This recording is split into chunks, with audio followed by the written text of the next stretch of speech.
Up next on Fantasia The Talkshow, we have Harold Holscher with 8, a South African folkloric fantastic film. I'm just like, it's hard for me to describe kind of what it's about. Yeah. And I would love for you to kind of go into the details about Right. the backstory, because it feels so personal from the perspective of the main characters, but also the universe that they find themselves in. Yeah. Oh, thank you. Yeah, it's a long story though. I've been in development with this picture for almost 10 years. Like the first draft I wrote was 2008, and we shot it in 2018. Ironic.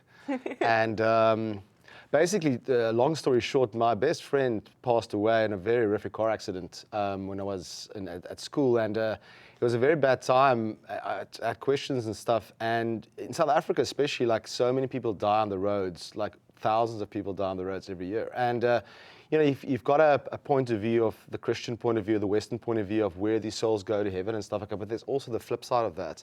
What happens to these souls that don't really die, you know, that dies so horrifically, what happens to them? And then I researched and I asked from the African point of view, and the Zulu and the Xhosa cultures, they believe in this, if a body dies in a horrific way, far from the homestead, sometimes the soul gets lost. And basically what happens, the healer goes to this tree called the fafa tree or the buffalo thorn tree, and asks the tree for this branch. And they go to this place where the body has started, the soul resides, and ask the soul, we want to take you back to the homestead. Then the family members, and they have to carry this branch all the way to the homestead, explain to the soul, like, because the soul's scared, right? Yeah. Where they're going, and like, listen, we have to take you back. And then basically there at the homestead, there's 2 goats, and the one goat gets given this branch, and the goat has to eat it. And if he doesn't eat it, that means the soul got scared and disappeared again, and they have to redo the thing. The other goat gets sacrificed. Both goats get sacrificed, one gets buried, and the other one gets given to the family. And I wondered, so that's sort of the folkloric tale, but that's where Lazarus got born. I was like, so what happens to these souls if someone steals it, if someone collects it? Because there's this long journey, right? So that's where basically the inspiration for 8 got born. One of the most interesting aspects is that the film is very familiar to horror audiences, where you have a family kind of displacing themselves from a familiar situation into the unfamiliar. And that applies to a new landscape, but also a new family status. They're kind of driven there literally through a car, but also out of circumstances. Right. But you take it in such an unexpected direction. Yeah. Are you purposefully playing a bit on these tropes? Yeah, I mean, like, interesting that you point that out. Remember that when we grew up, and that's also one of the reasons why it was set in 1977, you know, because it's kind of a homage to all my favorite horror movies. You know, like, I was born, The Shining was 1980, and I was born in that. So, you know, I like that I took all these familiar things, all of a sudden just threw it completely different. One of the reasons why also I wanted to make the family English and not Afrikaans is that to really pull an audience in, so you don't have to really focus on subtitles that much, like, it's so familiar. And then you completely just throw the baby out of the bathwater and just be like, okay, what's happening here now? So it is a kind of, I wanted to make it familiar, but completely unfamiliar as well. That's why the shooting style is very romantic as well, it's very pretty. It's beautiful. Yeah, so yeah, it is actually purposely done. And I mean, you have these really, like, elaborate is maybe not the right word, but it feels so embodied and so real. These folklore fantasy sequences, and with violence and gore, and it's somehow beautifully grotesque. Can you talk a little bit about the production design and maybe the effects as well? Yeah. So one of the key things were, like, obviously smaller budgets. So we really had to make sure that number one, it was always supposed to look like a painting. Like references like the way Tarkovsky shoots his films, and Vermeer paintings, and, you know, like, soft light, very real, but really painting, so that the flip side of that, the grotesque of it, becomes even more. You know, normally it's like you play around with camera techniques and stuff like that. I choose to keep the camera on the tripod. You know what I mean? Only some scenes to take it off. You know, to create that doom, as it were. But so for us, it was very important to get an image out of the camera.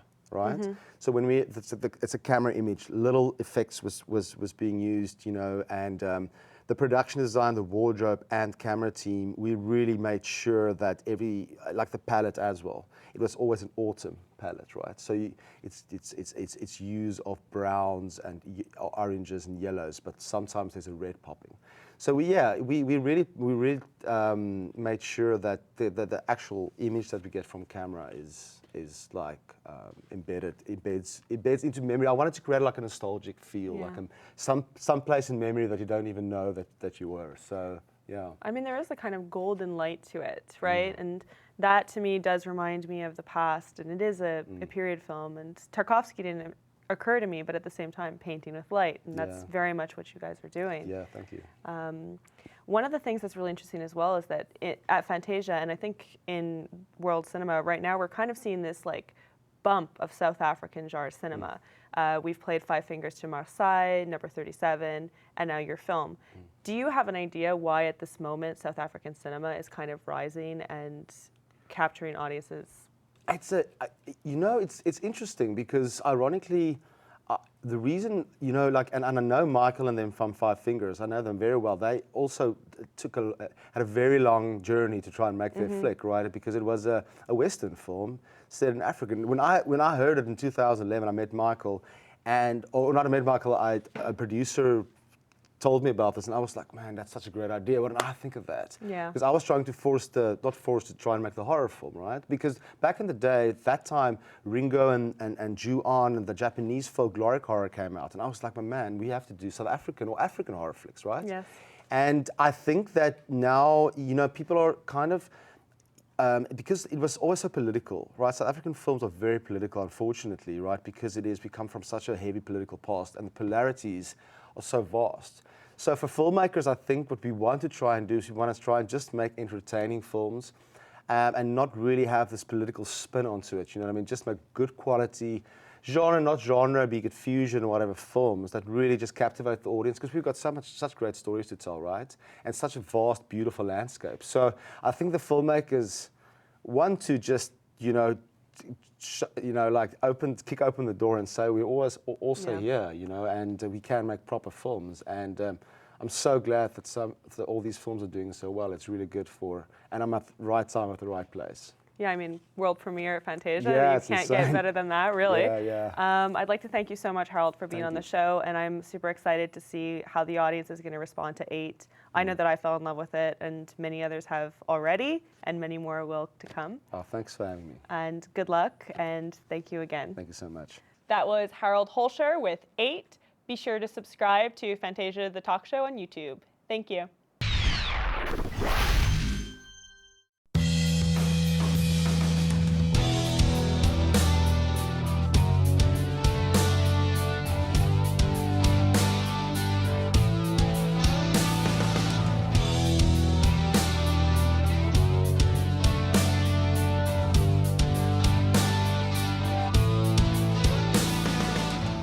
Good, right? It was like really interesting to see the audience reaction and the applause at the end. So yeah, I'm proud.